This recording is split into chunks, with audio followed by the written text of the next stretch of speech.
High Waters goes up to tackle the leaders, followed by Al-Kawanig, Dancer's Choice, and then Cool Desire, She's a Sweetie. A filler around her and right around the outside, Regal all over. They were followed by Mouth Watering as Cool Desire drops back on the rail. Mr. Dancer around them. McWind was second last, and last of all, our Sacrosanct. He'd need to be Burnborough to win from there, the Kiwi. Coming to the turn, though, Sculptured Archer's got a wing on every hoof, and it's flying. 3 in front of High Waters. Then came Al-Kawanig, followed by Dancer's Choice, She was a Sweetie, with a filler. Cool Desire on the rail, followed then around the outside by our Sacrosanct, and up ahead of it, Regal all over. They were followed further back in the field by McWind taking a shortcut from Mr. Dancer, and our Sacrosanct is last in the running now. Al-Kawanig, and on the inside, High Waters are after this leader, Sculptured Arch, but it's going well at the 150 now.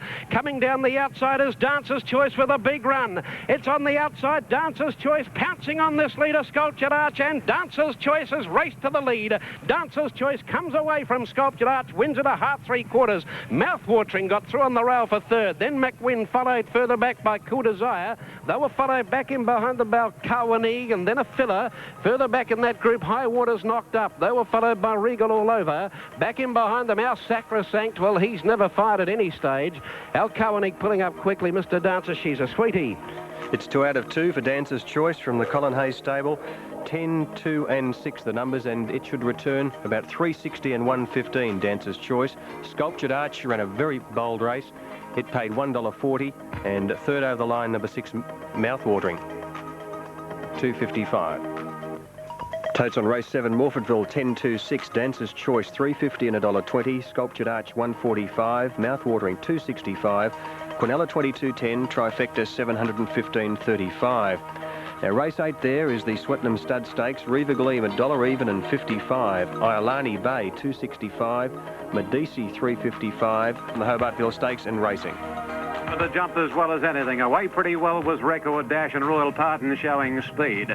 Then Reasoning, followed by From the Planet and Bill. A length further back, Swiftly Carson. Getting up on the inside, Ideal Score. Further back comes Research and Moscow Square. A good margin away to Double Tirage and Ambassador Row as they run towards the 1,000 metres, and the pilot is Record Dash. A length and a half on I'm a Carpenter. Ideal Score on the inside, Royal Pardon wide. So too is Reasoning. Swiftly Carson the inside from Bill and From the Planet. 2.5 Research, 3 Ambassador Row and Moscow Square, and 4 last is Double Tirage as they gallop past the 700 metres.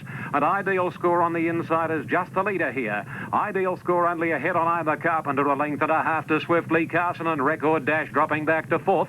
1 Research on the inside of Bill, and then comes Royal Pardon From the Planet, a length Reasoning. 2 Ambassador Row, 3 or 4 second last Moscow Square, and forget about Double Tirage. They're homeward bound, and I'm a Carpenter's drawn clear. He's a length Swiftly Carson, the immediate challenger. Research trying to bullet clear. Then Ideal Score. Swiftly Carson is gobbling up. I'm a Carpenter hits the lead now on the outside From the Planet. Research finally seeing daylight, but Swiftly Carson's pinched a length and a half. Research is flying home on the outside. Swiftly Carson. Research. Oh boy, Research has lunged at Swiftly Carson right on the line.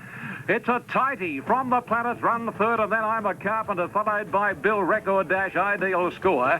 Then a break to Ambassador Row and Reasoning, Moscow Square, Royal Pardon, and Double Tirage was last. Well, what a thrilling finish to the Hobartville Stakes. It's Research on the outside and Swiftly Cast on the inside. Research finishing so quickly it might have just got up on the outside with From the Planet third. Here's the finish again. She had no luck in the run, Research. Dittman had to extricate her from behind the others. Swiftly Carson looked as though it had a winning break. Swiftly Carson there with the diamond, but here's Research starting to work home. Mick Dittman riding very hard with the whip. They're nearing the post. Behind them was the Carpenter, who weakened his unbeaten record going under today. They're getting to the post. It's Research the outside. Swiftly Carson the rails. Possibly Research. We'll wait on the judge with number 2 From the Planet third. But for the moment, horses in the mounting out at Sandown. Here's Bruce McAvaney. What a great race. The Hobartville will have that result very quickly as soon as it comes up. The Doveton, a listed race, Daring John the top. And down 7. Protest second against first. Warwick Farm, they're off and racing here at Sandown. My Bright Boy jumped out pretty quickly. He looks for the lead in the early part. Lonely Dreamer's going fast. Taffeta Bow wider out for the stablemate Able Sun. Then Daring John way off the track. Lonely Dreamer loses a bit of ground. Petite Jewel got up on the fence, goes up to be about fifth. With Plush Embassy getting back a little bit was Rockets. Foamy Ocean was second last as they run to the corner. They've got about 500 metres to run. My Bright Boy in front leads a length. Now Petite Jewel, the mare, went up to be second. Able Sun, Taffeta Bow together third and fourth. Then came Disputed Pearl, Plush Embassy. The leader travels well though, and well back in the field. Lonely Dreamer followed by Rockets. Foamy Ocean, Daring John hooked out. 300 to go, and My Bright Boy kicked away. He's 2.5 lengths in front. Gouchy going for a treble. In second placing, Petite Jewel under the whip. Lonely Dreamer's the only horse running on now. Able Sun into the clear. My Bright Boy about 2.5 in front. Lonely Dreamer, Daring John applying. My Bright Boy in front. Lonely Dreamer trying hard to pick him back, but My Bright Boy's going to win a treble for the Gouch. My Bright Boy a half length. Lonely Dreamer, Daring John. Then Foamy Ocean made up a huge amount of ground from Flash Sam and Able Sun, Petite Jewel, Rockets, Plush Embassy, Disputed Pearl, and Taffeta Bow knocked up after showing a bit of speed. It's run last.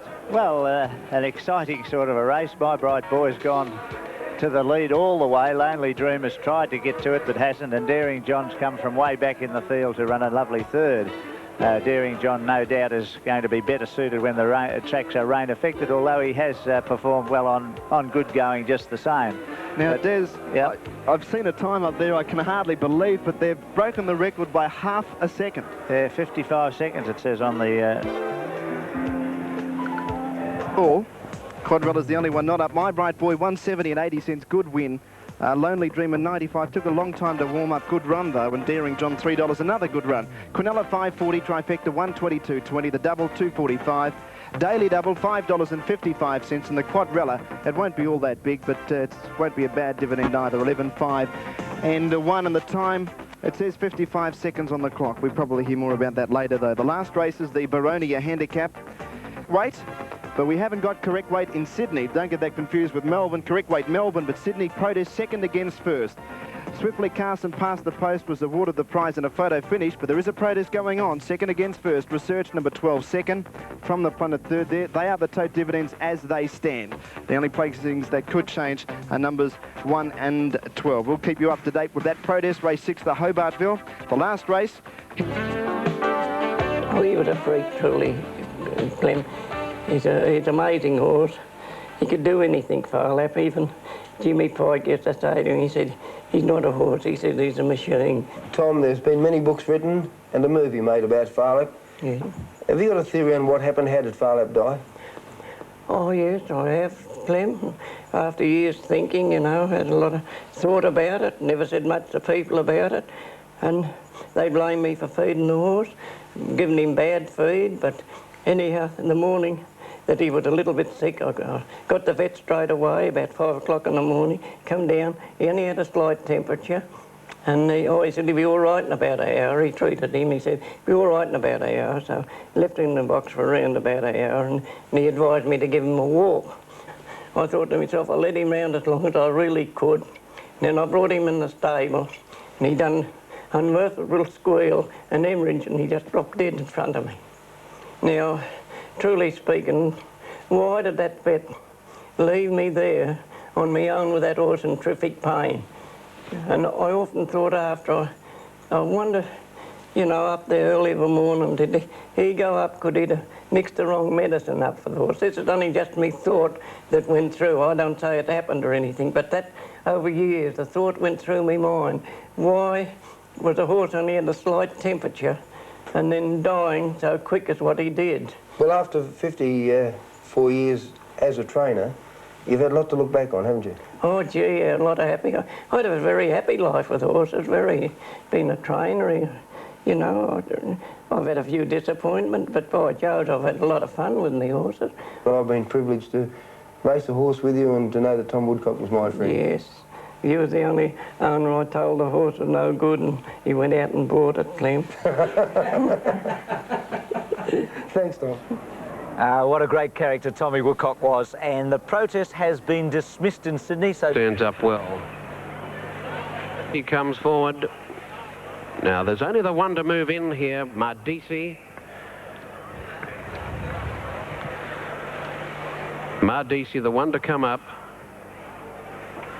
The others appear to be pretty well settled in the gates for the Swettenham Stud Stakes, in which the TAB favourite is $1.55, Riva Gleam. Now Mardisi to come up into line. Miss Deborah stands up well. They are racing in Brisbane. We are recording. They were running well and truly late there, but we are recording now. Mardisi, the only one to go into line. Ready to go, they're off. And a fair start, Fairy Wand won it out deeper on the track. Miss Deborah away quickly. Gilded Lily showing good speed, so is Jala, and Riva Gleam is driving right up along the inside of all of them. Riva Gleam is pouncing on the leader, Jala, and goes through to be a joint leader now. Fairy Wand is wide, Miss Deborah's 4 deep. Just in behind them, Wise Scarlet, and also there Iolani Bay, ridden up Gilded Lily. Just behind those, but deep, was Spirit of Emily. They were followed by Tree of Renown. Mardisi's well back. It's second last, actually, and last of all is Common Miss, 3 away. On the turn now, and here Riva Gleam shaded by Miss Deborah out wide. There's another one in between those horses as they come to the turn, with Iolani Bay going around them. Fairy Wand the one in the centre.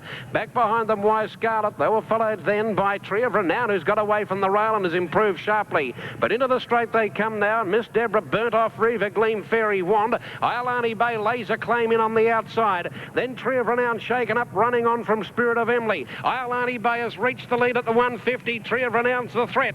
Tree of Renown is wearing down Iolani Bay. Tree of Renown is finishing better than Iolani Bay. Tree of Renown has poked the head out and she'll get the bickies. Tree of Renown has won it a long head. Second on the inside, Iolani Bay. Third, Mardisi flashing home. So too did Common Miss with Spirit of Emily, Miss Deborah. They were followed by Fairy Wand, Wise Scarlet, then Gilded Lily. Further back then to Jala, followed further back by Lyrical Vine, and Riva Gleam has failed to beat a runner in.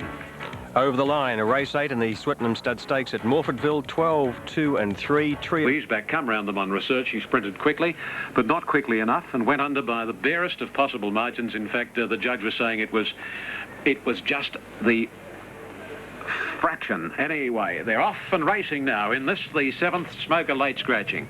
And the early leader is Kamer Allen, taking him on Sanhedrin's Pride, showing a lot of toe. Whiskey Supreme 3rd, and racing 4th is My Parade, and then General Reserve, Lady Hunderley Grillette.